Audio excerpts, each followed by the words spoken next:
Okay, guys, so we are actually now hosting episode one, part two. So, where that's Dr. Aloe, myself, is in the house. So, I'm going to be taking the center stage this time. And November Golf is going to be talking about his experiences fighting Sakura, while I'll be talking about the experiences playing as Sakura. So, because I'm hosting this time, so I'm going to be the one sort of running the video as well. Again, it's not really a competition between myself and November Golf at all, but I think my presentation is going to look just a little bit more spick and span. I'll have like I'm going to have I can't like believe, go on. yeah, I'm gonna have like some titles on the top. I'm gonna have a little bit more of a description about what it is, and it's gonna be hopefully a little bit more structured. But again, it's not a competition. I am winning though, so I can't believe you put the titles there. It definitely does make it easier for the people. So I might be pressured into following your format. so yeah. So what can I say? It's just an entrepreneurial streak Oh.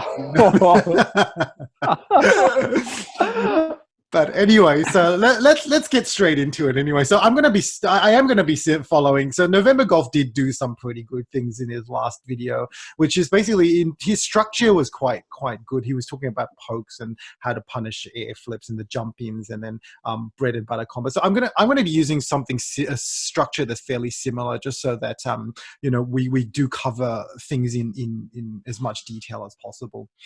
So I'll start off with Sakura's pokes. So Sakura has two pokes. She's got her standing heavy kick and her crouching heavy kick. So those ones that you just saw, so those who are standing heavy kicks, this is her crouching heavy kick, and that's her standing heavy kick. So the beauty about the standing heavy kick and the crouching heavy kick, both of them have got immense range. The crouching heavy kick is a sweep. So obviously that has the ability to knock the opponent down. And the great thing about knockdown, like sweeps specifically, is that it differs from other knockdowns. The way it differs is that sweeps, you cannot roll out of them. Any other knockdown, you can roll. So the crouching heavy kick is a fantastic way to set up that wake up game, because they can't even escape from it. They can't roll. So as soon as they've been hit with the sweep, then yeah, you can walk straight up to them, and then you can start playing that wake up game that we were talking about in episode one, part one. Now, again, as I was saying, it comes out fast, great range. So it already off the bat, it's fantastic. Now, the standing heavy kick is also another one of her great pokes. Standing heavy kick, great range, has very, very quick startup, and her hitbox is great. It's got it's pretty much the whole length of her foot. And then on top of her, not her foot, her whole length of her leg. And the only way she can be hurt really is to either jump over it or to try and hit the leg itself. And a lot of people have a lot of trouble doing that. Most of the people end up having to try to do, uppercuts or something along those lines to try and hit it. And that puts themselves at a big opening. They can be punished as a result of it. And the final good thing about this standing heavy kick, because it's heavy, if it manages to connect on what we call a counter hit, so the opponent is actually trying to hit you at the same time or doing an attack at the same time, they get knocked down. And if they get a knockdown, they'll try to flip, or even if they don't try to flip, you can go and try and punish them when they do try and flip with the same move. You can use that standing heavy kick to punish someone who tries to flip out of that. How amazing is that? That move already has got so many uses. Long range, very quick, punish. It can create counter hit, and it can punish flips as well. So yeah, I mean, what's your thoughts on it, November Golf? In addition to all those strong properties that you mentioned as well, it's also got massive, really high priority. And so more often than not, it will win out in a trade when an opponent is trying to counter poke or play that footsie game. And then that puts them in a situation, as you described, where they get counter hit, and then that's just bad news from there. And so that's why you'll see. And then the other thing you mentioned, where the opponent, one of the things they can do is maybe uppercut or try and hit her foot, which isn't. It's very difficult. For the same reason, it is also difficult to punish her with a jump in, because her recovery time is so fast. And so a lot of the times you try and punish her, she ends up blocking anyway. And so, it's very safe. It's a very safe move, and it's very powerful when you actually land it as well. So it's definitely a move you should be throwing out a lot. And I find that when I'm playing good Sakuras, it's so annoying because they're just constantly throwing out this move, because it does a lot of guard damage as well. And so they're just either whittling down your guard, or else they're hitting you in the face, or else they're sometimes just spamming it just because they can. And so often when I'm playing really good Sakuras, all I hear for half the game is just da, da, da, da, da, da, da. And occasionally Hadouken, and then da, da, da. It's just like, it's so annoying. And out of all those das, you get hit for at least half of them. Yeah. And then and like you said, if she hits it on a counter hit, it's just bad news. So very powerful, and you have to learn the right range though, because I have noticed that some of the newer Sakura players, they have been finding it like a bit tricky to be landing this.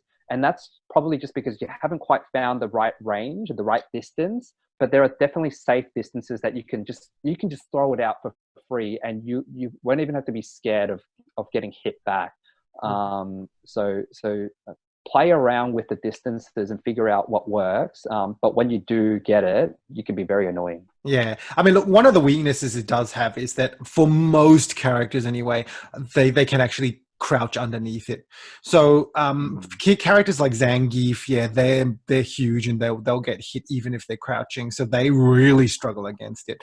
But then a lot of people, if you do too close and they're crouching, you're pretty much just opening yourself up to an attack. So you do need to try and position it so you're at the maximum range, so you scare them away from being able to punish it as well, and while you're still being able to establish your own zoning as well. Actually, another note on this, it's just ironic that both these characters happen to have a standing hard kick and a crouching hard kick that are actually very evenly matched. They've both got excellent range. Both the sweeps have excellent range, and both the standing hard kicks have excellent range and priority as well. So it'll be interesting to see who sort of wins out the footsie battle between these two characters. But against the rest of the cast, both of these using these pokes not only outrange a lot of the characters, they out-prioritize them too. So they can just keep throwing these two out, and they just either whittle down the damage, whittle down the guard block, or they whittle down their life, or set up counter hits for more juggles. And it's just part of one of the many tools that make these two very powerful. Yeah, I would agree with that too. And the interesting thing is that, I think the standing heavy kicks, at least, while they both have them, they're slightly different in that Sakura's one is crouchable. You can crouch under it, whereas Karin's one you can't. But Karin's one does tend to take a little bit longer to come out, and she's definitely got bigger recovery on it as well, so she can be punished more. So they're similar but also different at the same time, just like you and I, we're similar but we're different in that I'm better than love it. It's so fun. Actually, it will be interesting before we move on, and I know we talked about just these two pokes. So on my side, what I'm looking to do is to exploit that weakness that you mentioned, where I want to crouch underneath that standing hard kick. And even though you have a very fast recovery, what I'm aiming to do is use my long range sweep to be able to hit you in that short recovery time. So I'm looking to duck under and sweep you as you're throwing this out, and that's part of the footsie battle in this particular matchup. How about with you, when I'm throwing out my pokes and you're throwing out your pokes? What are the things that you've got in mind, and how are you going to engage with these two pokes? Yeah, so look, when you're poking, most of the times, particularly with a heavy kick, what I'm trying to do is just, I know, okay, when you do your heavy kick, I've got a little bit more spare time to play with afterwards, because you've got more recovery. So then that's when I go and try and position myself to be able to then follow up with my next poke. So I think that's kind of my mentality when you're actually using your standing heavy kick. With your crouching heavy kick, your sweep, I'm just trying to just get out of the way of it, and then if I do see a sweep, I'll try and punish the sweep myself with my own sweep as well. Okay, cool. Yeah. So let's move on anyway. So much just with even pokes. I know, that's right. So we could do like a whole 40 set part video just on all the different types of pokes. So yeah. So yeah. And then the last video would just be me poking you as the KO'd person on the ground. I'm just like, are you poking you? Are you still alive?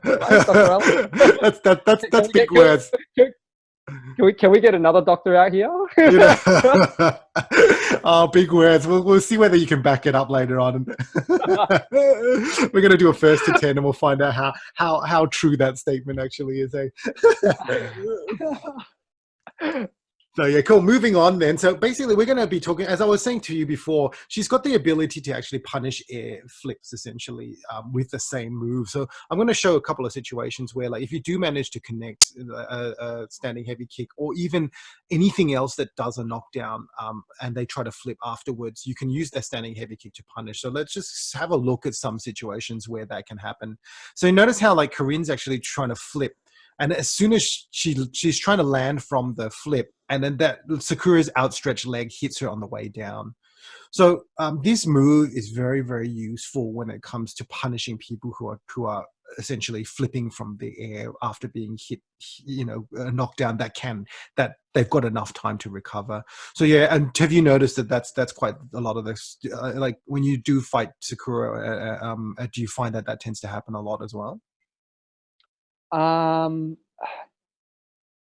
From time to time, I would say it happens a lot, but I guess it also depends on the play style of your opponent. So I think with me, I know how powerful her standing high kick is, so I tend to block it. So for me, I tend to get guard crushed more often against Sakura. But definitely if there's an opponent who's trying to out prioritize her standing hard kick, they're probably likely to eat a lot of counter hits, in which case they'll probably eat the follow-up as well. I guess I'm actually curious in terms of about hitting this counter hit. Is there a certain range that you have to hit them at to get a follow-up? And obviously if you hit it at maximum distance, is there anything you can do? Or is it similar to Karin where if she hits the counter hit, it's just, no follow-up afterwards? Yeah, most of the times you're going to need to use it's only if you manage to hit them pretty close or if they're close to the corner that the standing heavy kick will be able to punish an air recovery flip. But there are a lot of other situations where it's possible. So, if you manage to catch them, with a light dragon punch, or then they'll be flipping as well. So you'll be close enough to be able to use a standing heavy kick to punish that flip. Also, if you're closer to the corner and you've managed to hit them with I'll show you one of the block string combos, which can then fish for a counter hit, back and heavy punch. I'll explain it later. And then a fireball, they can flip from that. And if you're close to the corner, again, standing heavy kick is fantastic as a way to punish that flip as well. So most of the times, you're probably going to use this standing heavy kick when you're closer to the corner as a punish for the air recovery flip. But there are situations where if you are close enough in the mid screen, you can still use it to punish an air recovery flip as well. Yeah, gotcha. Yeah, definitely very, very powerful way of punishing flips. Yeah. So let's move on to the next one as well. So I'm going to be talking about like her different jump in attacks. So one of her most effective ones particularly when jumping from the front, is her jumping heavy kick.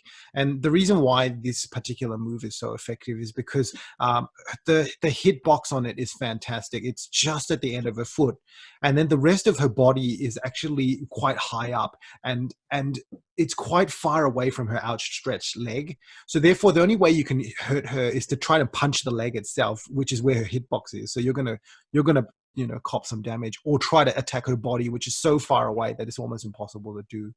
So let's just see it in action. And what I might do, actually, I'm going to try to do a little bit of, let's see if it's possible. I'm going to stop the video just there. Okay. So you can actually see that see how far that foot is. So her outstretched foot there, the one that's kicking Karin in the face so elegantly at the moment, and which is something that NovemberGolf is going to face a lot of when we're actually fighting. That end of the heel is pretty much where the hitbox is, and her hurt box where she can be hit is pretty much the calf and the quads of her leg, and then the whole body up the top there. So it is very difficult to hit her out of it, and this is the reason why it's such an effective jump in attack when you're jumping from the front. So let's just keep watching, the video again. So let's just watch it, the extent of the kick and how high you can be up and kick and still be able to connect with it. Now, that's not her only useful jump attack. Her other jump attack that's really, really effective is her jumping medium kick. And now this is different. This is effective for a different reason. Her jumping medium kick at the beginning of the attack, so the first few active frames of the attack, it can actually hit from behind. And so that means that she's got the ability to use it as a cross-up attack. And what that means is you intentionally jump over your opponent and hit them from the back. So let's just see that in action. So that second one there, you saw the second one. So all these ones, the second and third one were examples where the medium kick actually was hitting the opponent from the back. So that's useful because your opponent has to change the direction of their blocking to be able to block that kick properly. Now, the good thing is that because the later part of the attack has that hitbox actually occurring in front of her, if you hit the move just a little bit earlier, that part where the hitbox is at the back will miss the opponent. And therefore, she will be able to hit the opponent from the front instead. So then it can confuse your opponent as to which direction they need to block. So you hit it early. If you press the kick button early, the cross-up part will miss, and then she will attack from the front. And then so they'll need to block in the direction they were originally facing. Whereas if you jump over them and hit the button late, then it will act as a cross-up, and they'll have to block the opposite way. So they'll almost have to press forward to block, if you get what I'm saying.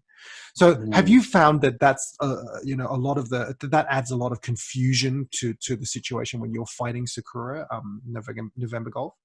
Yeah, definitely. I mean, and I'm guessing you're going to later talk about other powerful aspects of this move, like how easy it is to set up. But in terms of this property, it's so annoying because a really good Sakura player will know that perfect distance to jump. So then she is jumping over you, but then she will have the option to choose where if she hits it early, obviously she hits from the front, and if she hits it late, then she gets the cross up. And so there's a couple of microseconds where you have to block correctly, but then switch your blocking direction really quickly just to make sure that you're covering off on all your bases. And it can be quite confusing if you're just purely anticipating the cross up.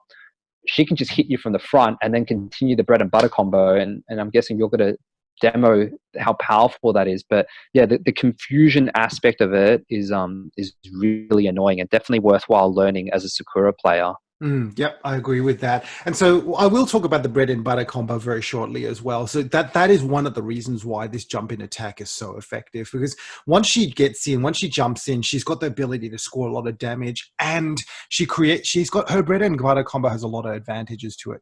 Let's get to it later though, because I'm going to first talk about what some of her other normals that are really, really useful.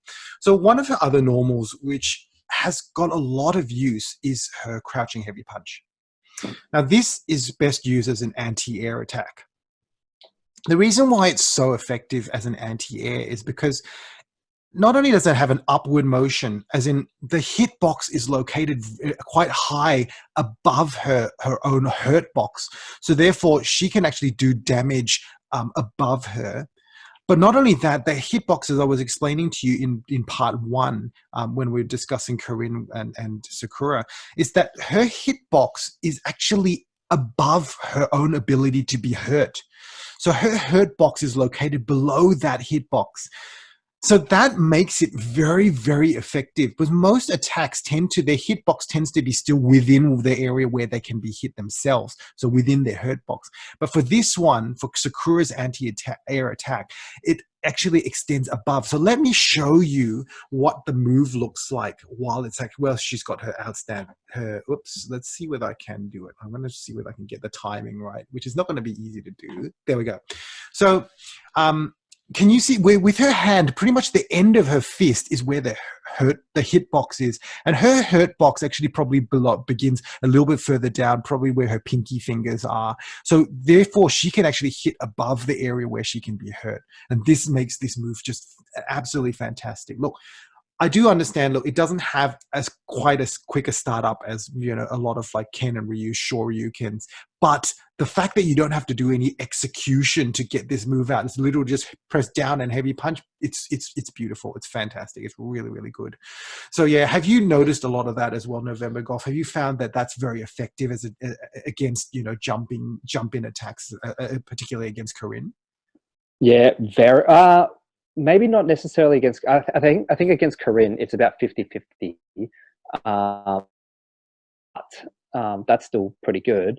And but against the rest of the cast, really powerful. That hitbox, hurtbox that you talked about becomes so apparent when there's certain characters whose jump-in attacks just don't have the reach. One example, like I play a lot of Adon, and what I've noticed against Sakura is that jumping in is just impossible because I either eat a VC or like my jumping attacks, just none of them ever win out against this crouching heavy punch. Like I don't even score. I guarantee if I keep jumping in, I will get knocked out of the air 100% of the time. I have not traded once. I have not won a trade once. I just get knocked out of the air each and every single time. That's how decisively she wins the anti-air battle against the jump-in attacks. So against some characters, super effective. Against pretty much most of the cast, it's very effective. I think against Karin, it's one of those actual rare situations where it's about 50-50. I think it's because of her jumping heavy kick, isn't it? Yeah. Yeah, very long range. Yeah, fantastic. Yeah. So, that already starts to show, without even looking at any of the special moves, without looking at her combos, just her normals themselves have just got so much going for them. They're a lot of them are fast. Sorry, you were about to say. Yeah. I was going to actually just because I'm guessing we're going to move on from the poke shortly. I actually just noticed recently someone using Sakura where they cancelled the crouching hard punch into an uppercut. And it landed. Does that always land, or is it only on counter hit? Yeah, no, that always lands. So yeah. Okay. Well, what stops you from doing that as an anti-air, like crouching hard punch into uppercut?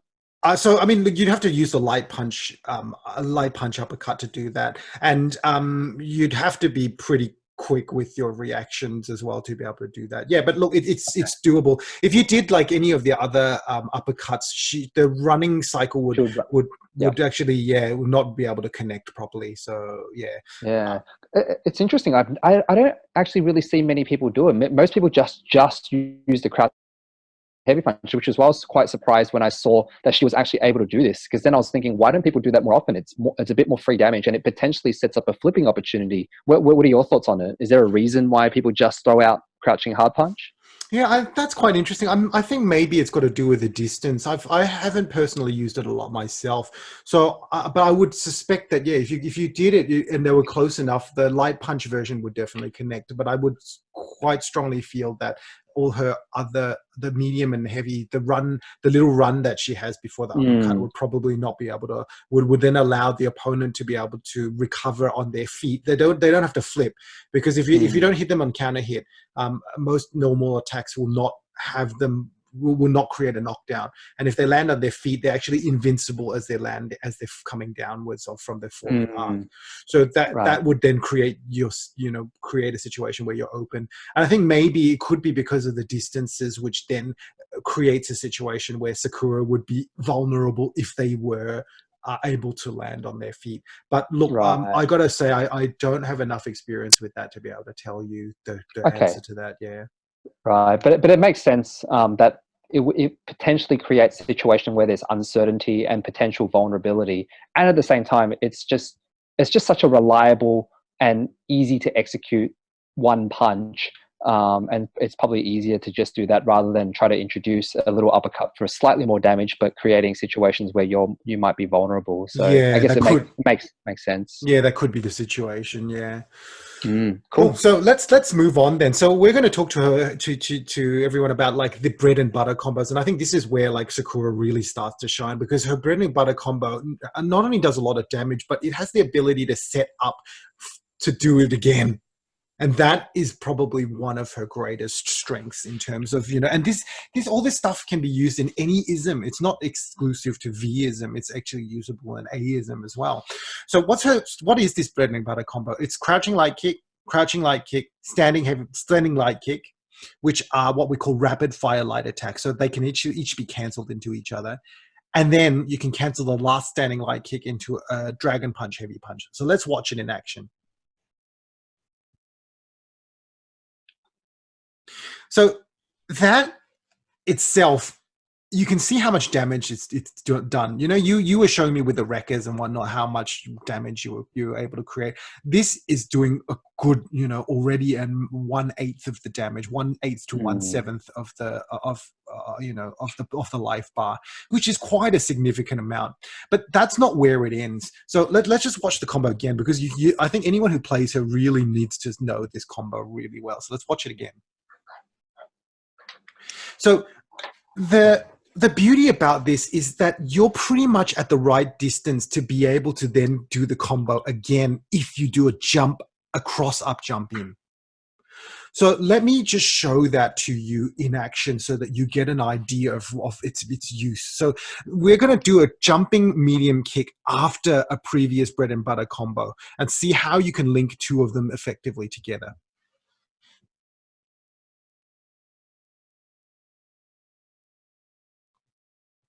So you notice that, after just a very slight pause, you can jump in with the jumping medium kick, which will hit Karin just as she's getting up off the ground. And then as soon as that happens, you've got the ability to then connect with another bread and butter combo. Now, if you wanted to, you can actually hit the jumping medium kick just that little bit earlier, and then you'll be able to hit her from the front rather than from the back. And how amazing is that? Like, you've got ability to choose which side you're already in an advantage in that you've got the ability you're in the right position to repeat the combo. But not only that, you can choose whether you want to hit them from the front or the back. I mean, that's amazing, right? I mean, would you say that that's quite effective already as it is? Yeah, it's so powerful, and I see Sakura players use it on me all the time. It's just so BS how easy, like basically the fact that she's at the right distance and that she doesn't even need to time it. It's pretty much as soon as she recovers from it, she just jumps forward and that's it. She's already at the right distance and it's already the right timing. So then as soon as they get up, she's ready to cross them up, or she can time it slightly later. So then she creates that confusion opportunity where she might hit you from the front or the back. But usually I see Sakura players just jump immediately, land the cross up. And even if they block the cross up, you just follow up with, the block string. And then I'm guessing you're going to talk about what she does with the block string, which is not equally, but still very powerful as well. And she just has powerful options all around. They just all link really beautifully into each other. Which is just makes us so powerful. Yeah, exactly. And so her block strings and whatnot are really, really effective. So I'm going to get to that in a second as well. Yeah. So another thing I think that's worthwhile talking about is so that's that crouching light kick, standing light kick into uppercut. So crouching, standing, uppercut. That's definitely something you need to master as a Sakura player. It's so powerful, and as we've demonstrated, there's so much utility with it where you can just keep setting up the same combo over and over again. But what I've also noticed is that in the heat of the moment, in a real match, a lot of players, especially the sort of newer players, maybe it's the pressure of the match, it kind of messes with their execution and they kind of stuff up the combo a lot. And what I noticed is that they keep trying to persist with trying to land the whole thing. And what I would suggest in that situation is just simplify. Sure, maybe in training mode, practice the full combo, but in a real match, if you're not landing it, you don't want to keep setting up situations where you're missing uppercuts and just landing and eating damage. Just simplify it and go into crouching, standing, crouching light kick, standing light kick, uppercut, or maybe even simplifying further into crouching light kick or just standing light kick into upper. It's like with any sort of skill, whether it's music or whether it's sports or whatever. Whenever you're learning something, if it's difficult, break it down into chunks and then make it easier. And then once you master those little chunks, you can combine the chunks together. And I think this is just a classic case where people in the execution of in a real match, they find it quite difficult. But rather than breaking it down, they tend to persist with it to their own detriment. Yeah, and I think you make some really good points. I mean, a lot of the things that we might be showing, like the whole VCs, people get sort of caught up on just trying to get the whole thing down, and I think that's definitely a very good, encouraging sort of mentality there. So yeah, that's really good. So you're not just all sort of dishing out trash talk all the time, which is good. Only with you. That's awesome. So basically, as I was saying to you before, look, not only is the bread and butter combo good to be able to set up another bread and butter combo, she's got another situation where she can actually set up for a bread and butter combo. So one of them is what we call her punch throw. So if you do a forward and punch 2 punches, she'll grab and then she'll headlock you from the back and then give you sort of an elbow to the back of the head at the end of it. So let me just show you. So once that's been done, you can then go and do another jumping medium kick afterwards with the same confusion technique, and then be able to connect to another one of those, the bread and butter combos. So let's just watch it in action.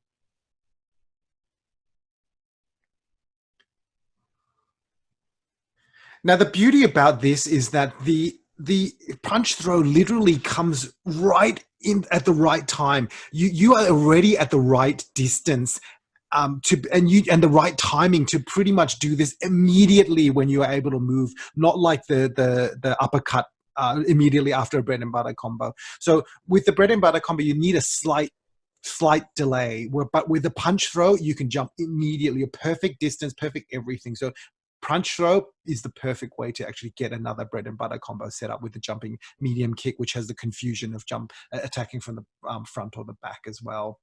Any thoughts about that as well, NovemberGolf? No, I guess you've already highlighted it. That perfect distancing. I didn't actually realize that the bread and butter you need a slight delay. But yeah, that's 2 really effective ways you can just keep landing the same bread and butter over and over again. And I think it just highlights the similarity between the 2. They've got these bread and butters where it sets up situations where you can land it again, and then their throws also set up situations. So yeah, you can definitely see why they're both in the higher tiers. Yeah, and why they're kind of rivals with each other too, which is awesome. So yeah, cool. And the interesting thing, I know people might be thinking, well, why can't you just flip out of that combo then? Then you change the distancing and then you change the timing and all sorts of stuff. But that itself is the main problem, the main strength with this combo. Because Sakura lands after the opponent lands, there is no neutral state. You can't flip. So that means this combo is unflippable. I mean, how good is that? That just makes this combo amazing. It's so damaging. It sets up for another one, and you can't even flip out of it. The only thing you can do is to do a roll. And if you do a roll and the Sakura predicts it, guess what's going to happen? You're going to eat another combo, or you're going to get punished in some way. So what are the ways we can punish if someone decides to roll? So I managed to set my dummy settings to do a roll, unlike someone. Yeah, so, I'm a dummy.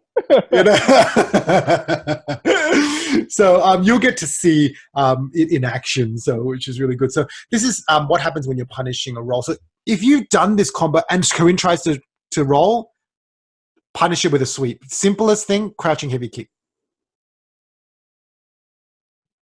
See? So that essentially is fastest and easiest way to stop the roll in its tracks. Basically, rolls can only be hit by crouching, by low attacks. So anything that would effectively need to be blocked low to be able to be blocked to get the block to work. So this is one way to punish a roll. Another way to punish a roll is, remember we were showing you before the bread and butter combo. What does the bread and butter combo start with? Crouching light kick. And the crouching light kick has to be blocked low. That's another way to punish a roll. Let's see that in action.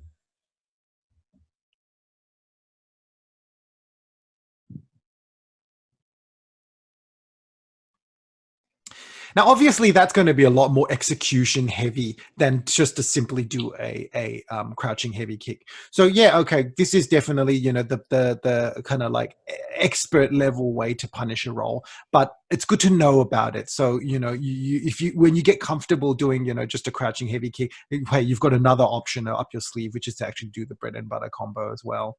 What are your thoughts about that? Anything to add, November Golf?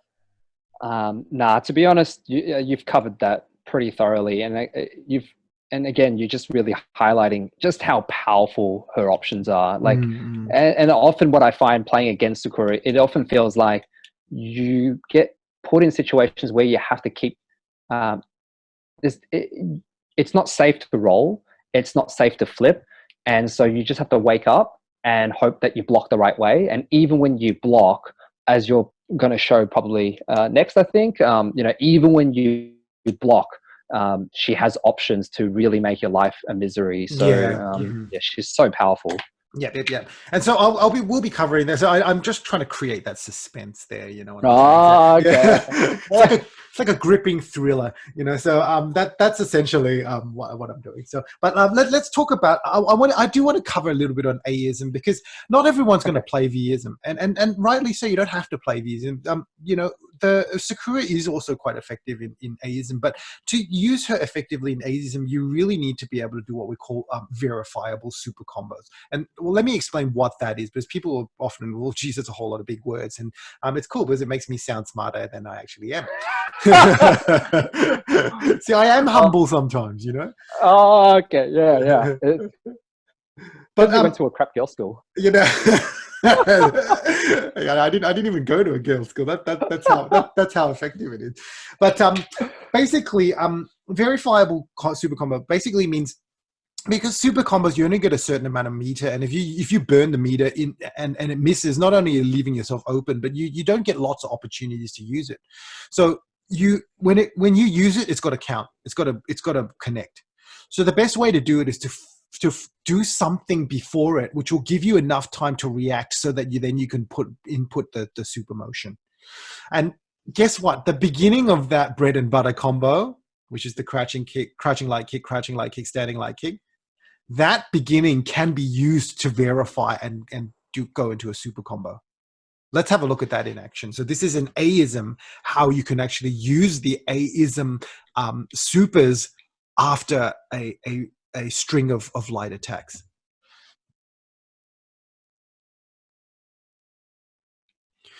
So if you have a look at that, you've gone from like 1/8 of damage to, you know, 1/3 of the life bar's damage, or 40% damage. So you're looking at a massive damage increase, you know, off just landing the same 3 hits. And that's what I mean by verifiable super combos. You've got a situation where you can then increase the damage output. And the thing is, that was a level 3. You don't necessarily have to do a level 3. You can do a level 1. And if you do a level 1, it kind of acts almost like a normal uppercut. It just does more damage. And if you use that, they may end up rolling, and then that roll will give you an opportunity to use that same super combo again. So let me show you what happens if you do the super combo. You try to what are your different ways of punishing it if they try to roll? So let me show you if they try to roll from the super.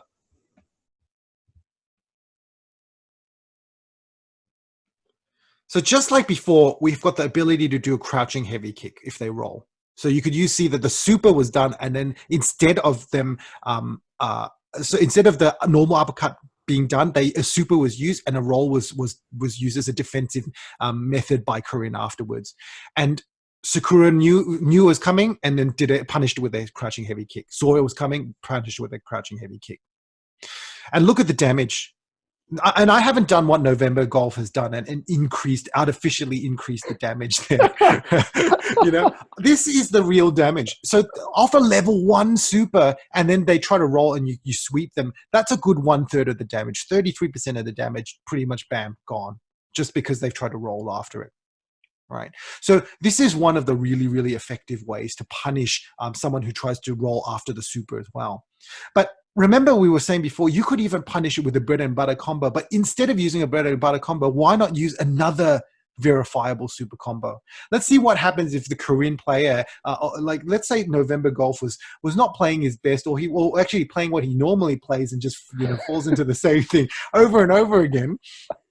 I bet you I'm gonna pay for this later, I reckon.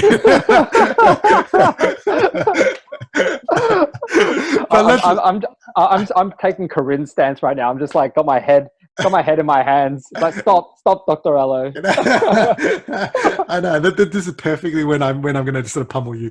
But this is what happens if you try and punish. And you punish it, and then they try to roll. You can use another verifiable super combo and punish it again. And what happens if it gets done multiple times?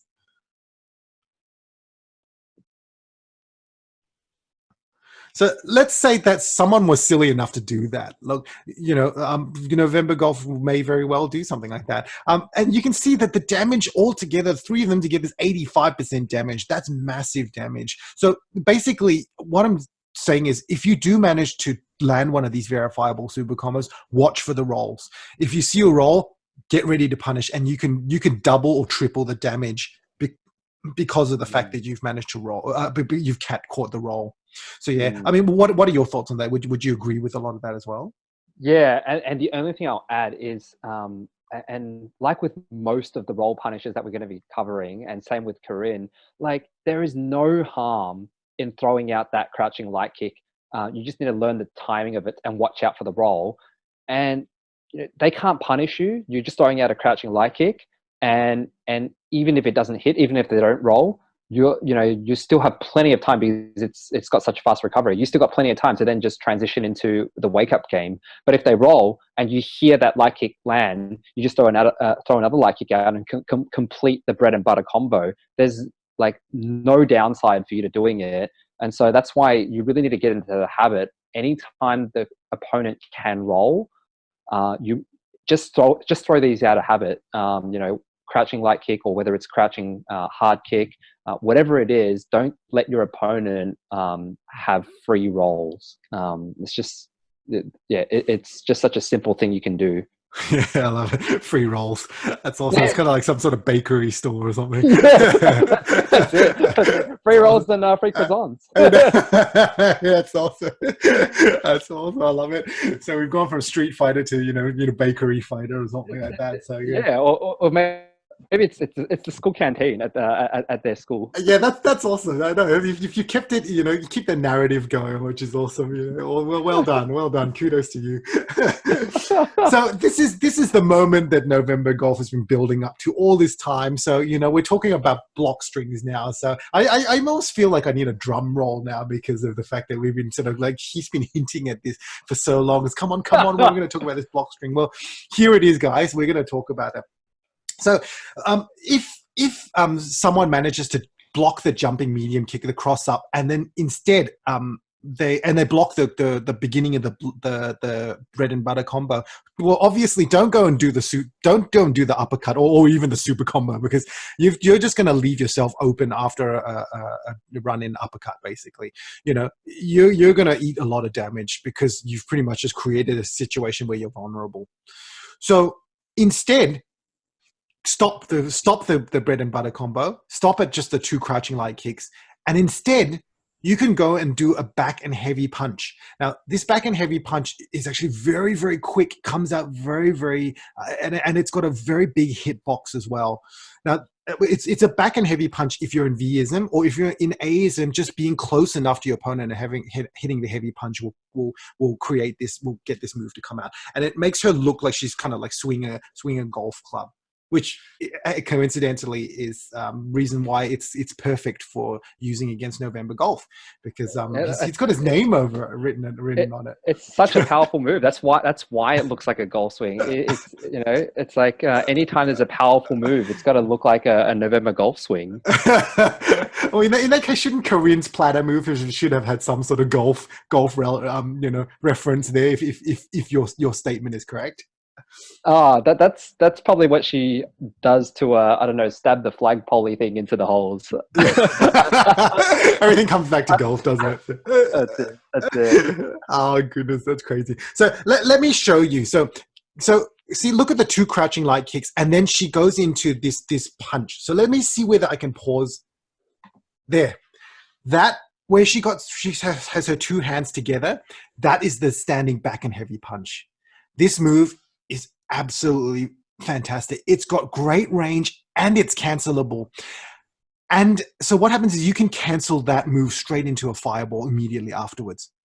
And a lot of people will think that they can jump out of the fire, jump out between the back and heavy punch to between the fireball, and they can't. So if they try to jump, they're going to get snagged by the fireball. So that back and heavy punch makes makes the kind of the way to save yourself if the bread and butter combo didn't manage to connect. The first hits of the bread and butter combo doesn't connect. Now, the reason why it's so effective is not only just because of the fact that it's cancelable, it's got big hitbox.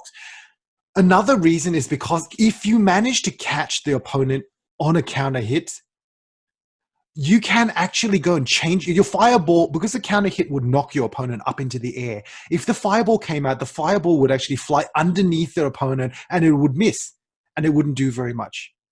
But Sakura has got this incredible ability where if you tap punch a couple of times, you can charge the fireball into a larger fireball. So that means as soon as you hear the, noise from the counter hit. Did you like my sound effect there, by the way? Oh, great sound effect. Yeah. I can almost feel the spray of saliva.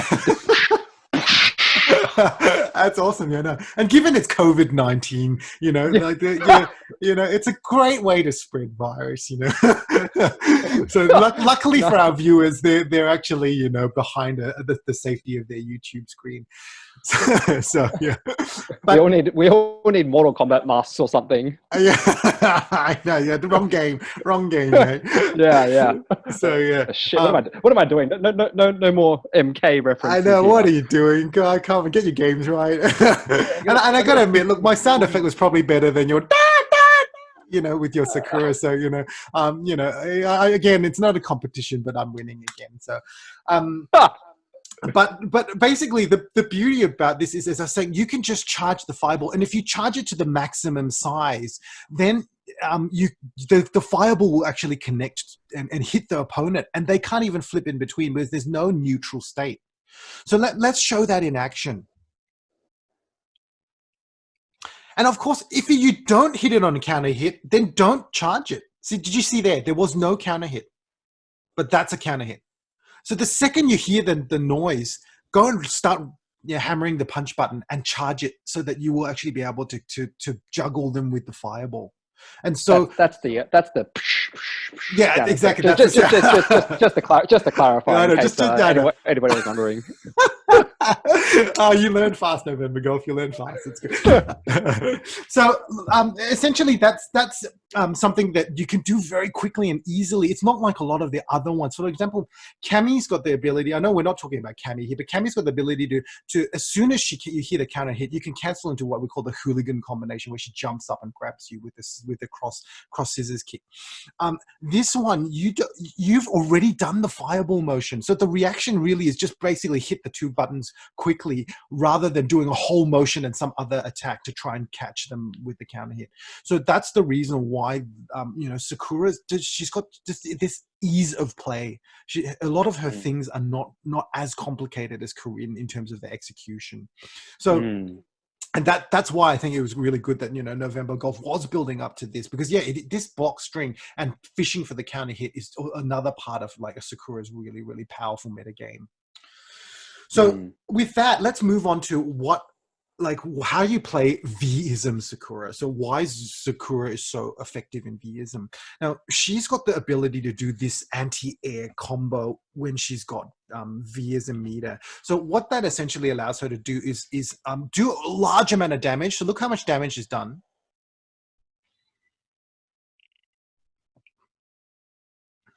So we're looking about 60% damage just there. Now, the great thing about it is the first move that she uses. So let's just watch that again, essentially. So the very first move that she uses, which is the uppercut, this uppercut. So let's watch out for that one. That uppercut has got incredible range. So your opponent can actually be quite far away from you, you know, even a good third of the screen away from you. And that uppercut will still manage to clip them. And so if it clips them, you can continue the V-ism combo and score that 60% damage. That range alone makes Sakura's V-ism combos deadly. I haven't even talked about what else you can do with her V-ism. Just the sheer range that she's got from this first uppercut punch makes her V-ism combos really, really effective. And it can be hit against people who are crouching, it can be hit against people who are standing, and it can be used against people who are airborne as well. So you've covered pretty much all bases. So if you're within a third of the screen distance, regardless of where you are, ground or air, you are in danger, you know, of copping 60% damage. And I would say that, you know, November Golf, you definitely would have had experience on being on the receiving end of something like that as well. Yeah. Yeah, it's so powerful. I mean, like, just to sort of contrast her with other characters, you know, most characters, like the typical VC they'll have is an anti-air one, in which case they need to be pretty close to the opponent to activate and do the anti-air, or they have a ground one that they again need to be quite close by to land some sort of a near hit. With her, this one move accounts for all of those like possibilities. Like she can hit this combo as an anti-air, she can hit it to punish you if you might have just thrown out a dragon punch from like a third of the screen away, and normally that's safe, but against her she can just activate and then take 50% of your life off. Or even if you throw a fireball, she can just, you know, do what they call like a sort of a fireball blow through, where you just activate these at the right time next to the fireball. The invincibility frames, you know, make it so then the fireball passes through you, and then you just do your uppercut, which carries you forward, so then you can punish someone who's doing a fireball. And so this has so much utility. A lot of the times characters will be poking and playing the footsie game, and normally against other characters they'll be safe. Against Sakura, like that safe range is you know, almost, you know, you have to get close to it to do damage, but then, you know, as soon as you get close, you're putting yourself at risk of copping 50% of your life. And so that's what makes her so powerful. There's she's so dangerous when she's got meter. Yep, and I think you summed that up pretty much perfectly. So that's the thing. That's what makes I feel, you know, Sakura's V-ism really shines in that regard. So let's show you what would happen though if, for example, you activated the V-ism and then you realize, oh great, my opponent is actually able to block. Then you're like, great, now I'm not really in a really good situation because I could have wasted my V-ism. But as if Sakura's V-ism combo wasn't strong enough already, she has the ability to go and add something to the beginning of it to confuse the opponent if they are blocking. So let's say Karin manages to get caught in a situation where, you know, she sees the V-ism activation, goes, okay, well, I'm not going to attack now, I'm just going to block. Sakura can start either with an overhead attack, which is forward and medium kick, or start with a crouching attack, which is crouching medium kick, and then cancel it into that uppercut and then continue with the rest of the combo. So let's see that in action.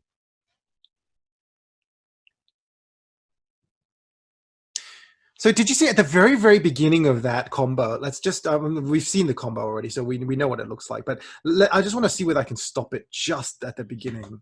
Oh, sorry, couldn't do that. Sorry, not very good there. Let's try and just do that. So can you see how Karin is actually crouching and blocking? So she thinks she's safe. But Sakura knows, no, I've got extra things up my sleeve, up my puffy little sleeves. They're pretty short little puffies. That's why they're so puffy, just in case you're wondering. She's got a lot of skills up that sleeve. Oh. I didn't even know what to say to that. Oh God! So I should have been a stand-up comedian. What am I doing? Doing like I know. What the hell are you doing? Making videos about pokes? And I know. footsies? Goodness, jeez, focus is in the wrong area. But so look at this. So now, Karin, we've got the obligatory panty shot as well. Like that. Yeah. So I did one too. So now we're 1-1. So we both, you had to match my flash. exactly. It's not fair. I mean, I don't want to start losing to you in any way. But can you see how like Karin thought she was safe, blocking low, and bam, hit with an overhead, and then immediately afterwards continue with the rest of the combo. And so we're looking at again 60% damage. So this is why Sakura has even got a backup to her anti-air VC. So if it misses for some reason, well, okay, I don't care. I'm just going to try and do something else anyway. But guess what? As if that's not good enough already. If that fails, she still has got the ability to have a third backup. So she's not only got plan B, she's got plan C. So, I mean, you can see this is going to be one-sided when I fight you in the 1st to 10 NovemberGolf because, I've got all these, things up my sleeve. Oh, okay. Yeah. That's all right. I don't need a plan. I'm just going to go in and just beat down on you. Yeah, you know what they say though. They say failure to plan is planning to fail. So we'll see how far that goes. Oh. So yeah. Anyways, the flow chart style versus chaos style. Yeah, I know that's it. I know flowchart wins all the time, but that's okay. We'll see. I better be able to back this up. I reckon. Oh God, if I'm not going to sure what I'm going to have to say. I'll buy you some puppy wristbands. Where'd that come from? Puppy as a consolation prize. So then you can wear them like Sakura's puppy wrist, whatever they are. Oh, I know the puffy sleeves. Yeah, okay, fair enough. Oh, they're not sleeves. Isn't it like a wristband? No, because when you got skills up your sleeve, you don't keep skills up your wristband. Come on, wristband. Yeah. I've got a trick up my sleeve. Okay. Get with the program. But okay, so anyways, as I was saying, she's got this plan C. So if she actually creates a situation where even the overhead doesn't work, well, let's go into plan C. She can instead do a guard crush combo.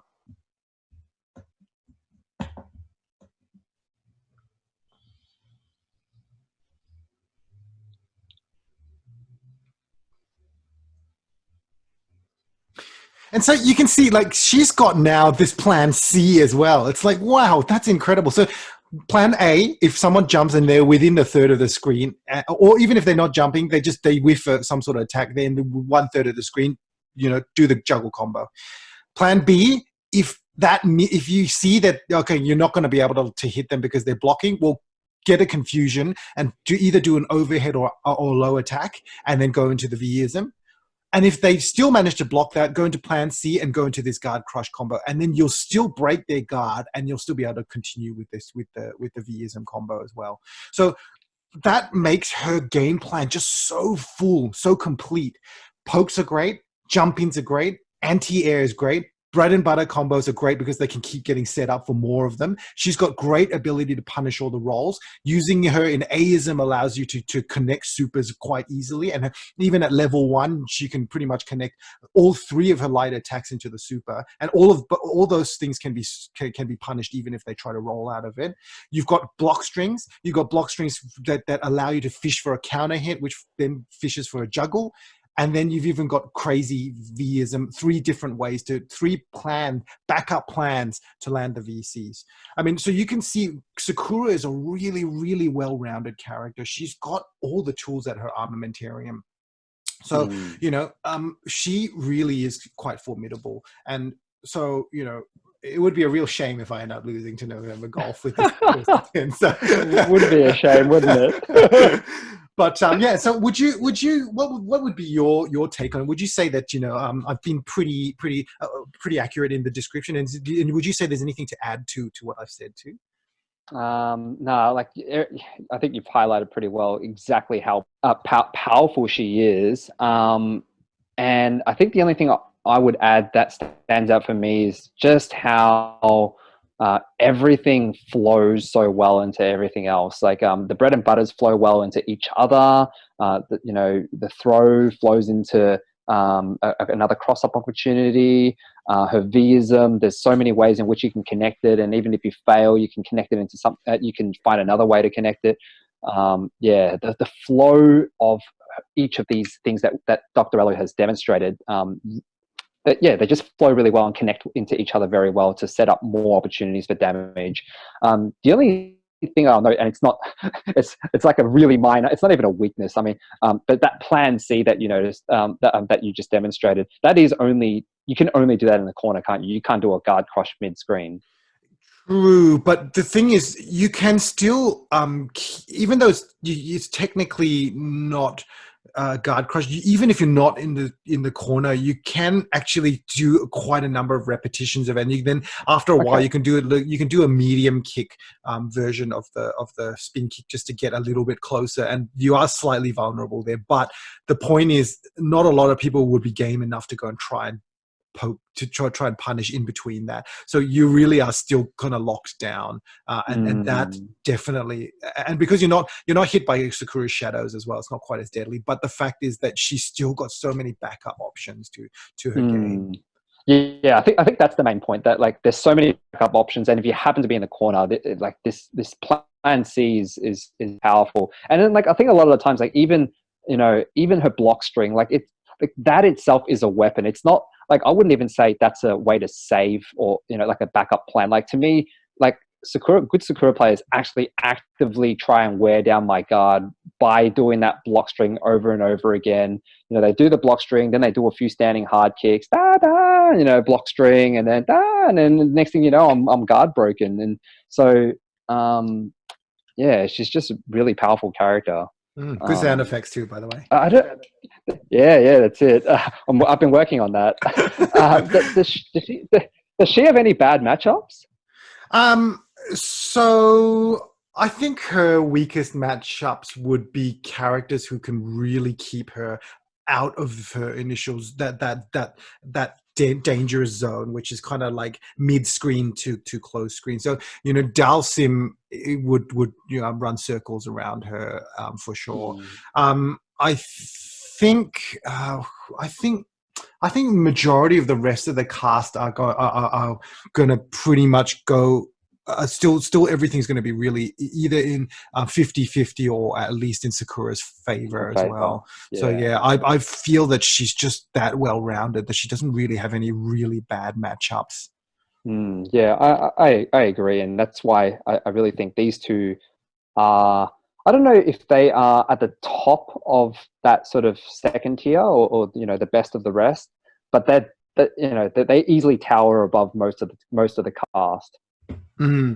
I think probably the only other one who I'd say she might have a little bit of trouble with is, I feel Charlie has got better zoning than Sakura does.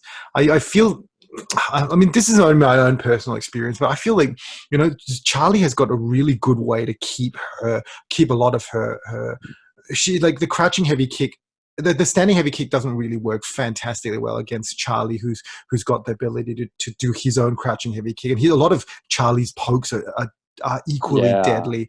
And I think because of the fact that he's got such good zoning ability with his normals, and he's also his sonic boom, and he can follow, he can walk up behind it. I think Sakura still can struggle with him, but that's my own personal feeling anyway.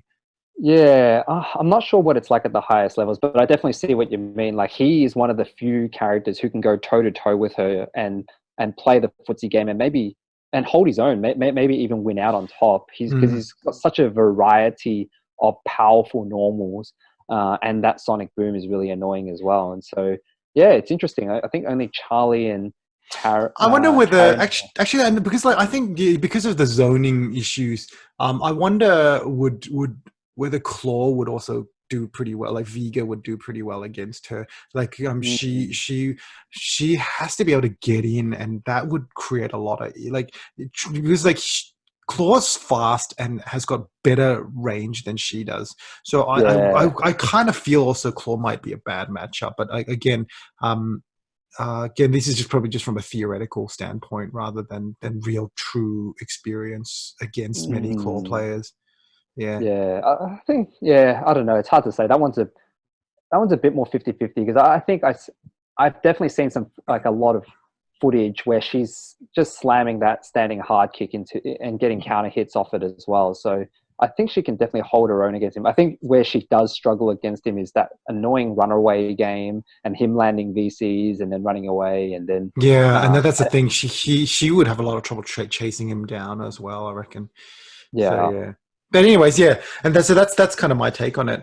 But yeah, that pretty much wraps up part 2 of episode 1. So let's actually get to the first to 10, because this is going to be really interesting, and I think you'll get a chance to see November Golf losing pretty severely, and so it will be really really exciting. To, as I said, I'd rather be able to win this. We'll see what happens. Bring it on. So part 3. We'll see you guys again in part 3.